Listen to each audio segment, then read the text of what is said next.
Et c'est un témoignage précieux au cœur des missions des Nations Unies sur le terrain. C'est votre témoignage, Célia de la Varenne. Merci d'être avec nous. Alors, vous êtes journaliste, vous travaillez actuellement pour Mediapart et pour l'Obs, mais vous avez aussi participé à plusieurs missions de l'ONU. C'est le récit de ces missions que vous faites dans votre livre « Les étoiles avaient déserté le ciel », publié chez Ballant. Un récit qui montre les dysfonctionnements des Nations Unies, les résistances que vous avez rencontrées également, votre écœurement parfois aussi face à la Maison de Verre, le surnom de l'ONU. Alors d'abord, Célia de la Varenne, qu'est-ce qui vous a poussé à publier ce livre? Est-ce que c'était votre souci de la vérité par rapport à ce fonctionnement des Nations Unies? Pas du tout. En fait, non, c'est parce que j'avais un ami qui travaillait dans une maison d'édition et il m'avait entendu raconter certaines missions avec un autre copain. Il trouvait qu'on avait une façon plutôt humoristique, ce qui est vrai d'ailleurs, on tourne tout en dérision. Et il m'a dit, mais vous devriez écrire ce que vous avez vu, et c'est tout. Non, non. Et quels ont été les retours là depuis la publication? À New York? Oui. Ah ben ça, je vous dirais quand je serai rentrée. Vous n'avez pas encore eu de coups de fil, si, de mail? Non. J'ai des amis qui, eux, étaient ravis et qui sont ravis. Je suppose que la direction ne sera pas ravie. Oui, vous ne brossez pas l'ONU dans le sens du poil non, dans ce livre. J'essaie d'être juste parce que c'est grâce à l'ONU que j'ai pu faire ce que j'ai fait.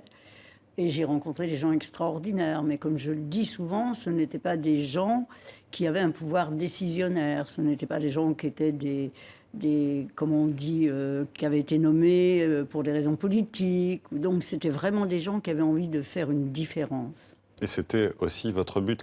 Et c'est un peu par hasard, en fait, que vous partez en mission pour l'ONU. C'est en 1992 au Cambodge. C'est quelqu'un, en fait, qui vous appelle et qui vous dit « Est-ce que ça vous intéresserait? On manque de francophones pour partir au Cambodge. » Et là, on peut dire que vous êtes assez stupéfaite parce que vous voyez, quand vous arrivez là-bas, dans ce bureau des Nations Unies, est-ce que ça a été une désillusion, d'abord, sur le terrain, en arrivant? Alors, total, vraiment total, parce que j'avais encore cette idée que les missionnaires, entre guillemets, étaient des gens qui vraiment se rendaient sur les missions avec l'envie de changer les choses, d'aider les populations. Et je découvrais que ce n'était pas du tout ça.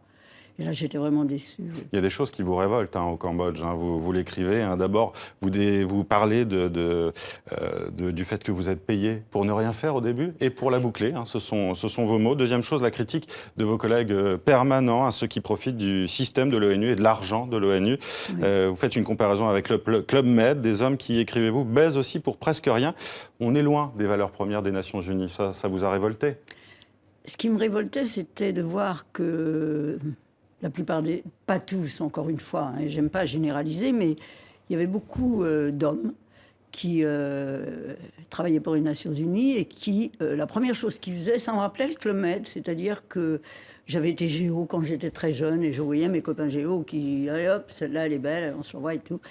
Et je pensais que c'était la même chose. Ils n'avaient de cesse d'acheter pour une semaine ou d'acheter les services d'une jeune Cambodgienne. Et je trouvais ça assez hallucinant. Et c'est aussi à cette époque que vous entendez parler des rumeurs de viol d'enfants perpétrées par des casques bleus indiens. Mais surtout, il ne fallait rien dire, sous peine de perdre son emploi. Oui. C'était la loi du silence. Oui, et ça l'est toujours. Et j'ai toujours vu ça. Il ne faut pas dire. Il ne faut pas rompre cette loi qui est une règle, en fait, non écrite. Mais si on veut... Et je l'avais dit dans mon premier livre, en fait... Je découvrais avec stupéfaction que si on viole, si on vole, si on tue parfois, mais si on la boucle, on a une promotion. Et je n'ai pas changé d'avis. Et comment vous avez réagi quand vous avez vu toutes ces accusations de viol, justement, par des casques bleus, notamment en Centrafrique, en RDC, en Haïti? Moi, j'ai écrit des articles pour Mediapart, j'ai dit ce que je savais, j'ai dénoncé, encore et toujours, mais... Est-ce que vous n'avez pas l'impression qu'aujourd'hui, ces affaires sortent plus qu'avant? Oui, grâce aux journalistes, aux réseaux sociaux, au fait qu'en temps réel, les gens en parlent. Mais ce qui est terrible, c'est que les gens, par exemple, qui sont sur place, moi j'ai des amis qui sont au RCA ou qui sont au Mali, qui me racontent. Mais ils me racontent en me disant, surtout, ne dis pas mon nom, parce qu'ils ont des familles, que s'ils parlent, ils seront virés. Et je trouve ça tellement dommage. Alors comment expliquez-vous ces cas d'abus sexuels présumés par des casques bleus qui viennent normalement en mission de maintien de la paix? C'est un problème de culture commune en fait? Non. Je pense que déjà, alors on va parler des troupes pour lesquelles les femmes et les filles n'ont aucune existence. Alors cela, évidemment, ces troupes-là, elles n'en ont rien à faire. Hein, de violer, d'abuser, ça fait partie de leur culture. Je suis désolée de dire ça, mais c'est pas politiquement correct, mais c'est vrai.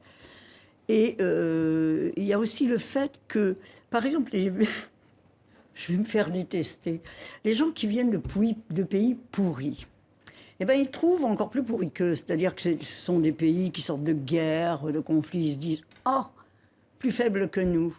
Il y a comme une espèce d'envie de se servir des plus faibles, de les avilir, non pas de les aider.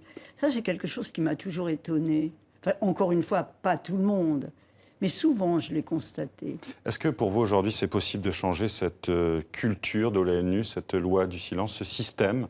Est-ce que pour vous, c'est envisageable?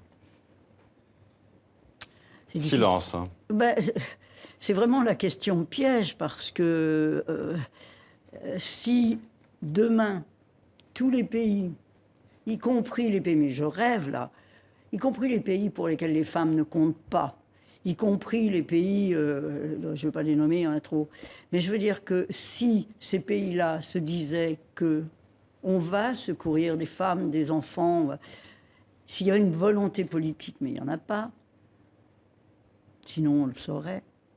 Donc pour vous, vous n'êtes pas très optimiste en tout cas? Non. Quand je vois ce qui se passe, écoutez, il y avait encore cet article, vous l'avez vu, dans Libération. Je veux dire qu'il y a toujours des viols en RCA, tous les jours. On ne croit pas que ça a cessé parce que tout d'un coup, les journalistes en ont parlé. Et pourtant, vous aviez l'oreille de certains à l'ONU. Kofi Annan, par exemple, vous écoutez, vous rapportiez tous ces dysfonctionnements. J'aime bien Kofi, il est toujours mon ami, mais d'abord, il était le secrétaire général, et à ce niveau-là, je ne suis pas sûre. Il était content de ce que je faisais, il m'a aidé souvent, mais est-ce qu'il avait les moyens de s'opposer aux autres pays, notamment aux pays tels que les États-Unis et disons les 5 membres permanents? Je ne suis pas sûre. Comment vous jugez aujourd'hui l'action de Ban Ki-moon? Mon Dieu. Comme on m'a déjà dit qu'il ne m'inviterait pas à son pot de départ, alors je vais dire ce que j'en pense. C'est sûrement quelqu'un de sympathique. Mais comme dirait mon ancien boss, nice is not a profession. Gentil, ce n'est pas un boulot.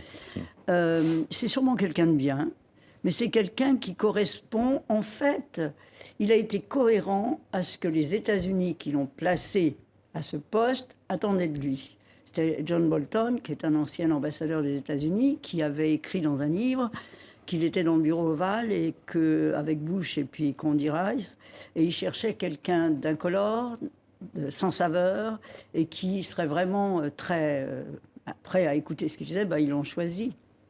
Et quel est votre avis sur son successeur, Antonio Guterres? Oh oui, on va me dire encore que je souris de contentement, mais c'est vrai que j'aime beaucoup Guterres. Ce qui est aussi vrai, c'est que j'ai un peu peur que face à ce qu'il attend, et aux pays qui sont tellement opposés à ce que ça change, parce qu'ils disent tous, il faut qu'on réforme le Conseil de sécurité, qu'on réforme la charte, et tout ça, mais ils ne le font pas.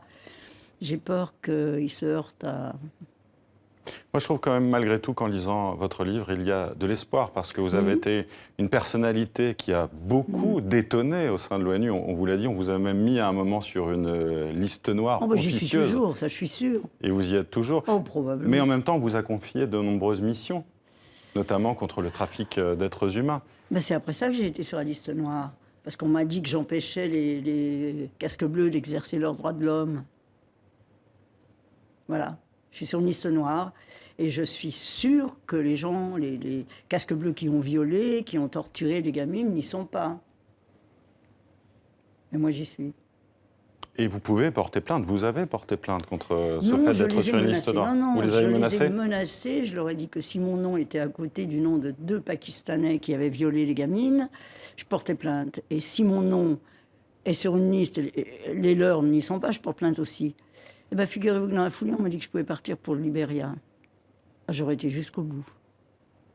Je voudrais revenir sur le titre de votre Oui. livre, hein, Les étoiles avaient déserté le ciel. C'est un titre qui peut sembler pessimiste, mais qui ne l'est pas vraiment, en fait, puisque c'est une phrase qui est dans votre livre. Oui. Ça se passe au moment où vous allez partir de Bosnie. Est-ce que vous Oui. pouvez nous expliquer pourquoi vous l'avez écrite et ce que ça représente?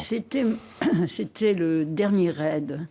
Et j'étais seule, j'étais la seule internationale, comme on dit, avec les forces spéciales et la police bosniaque. Et on avait fait la tournée des bordels qui restaient encore Vous ouverts, étiez hein. là-bas pour lutter justement contre le Oui. trafic d'êtres humains, Oui. et notamment contre la prostitution Oui, et forcée. forcée. Parce que prostitution, ça m'égale. Forcée. Et je rentrais chez moi et j'avais une vue extraordinaire sur les dômes des mosquées, sur cette vieille ville de Sarajevo que j'adorais. Et il n'y avait plus d'étoiles. Le ciel blanchissait, c'était la levée du jour. Et voilà, je me suis dit... Est-ce que pour vous, aujourd'hui, les étoiles ont déserté ou n'ont jamais été là dans le ciel de l'ONU? Pour faire une comparaison. Les étoiles sont toujours là quand l'ONU arrive quelque part, parce que l'ONU est vue comme le sauveur.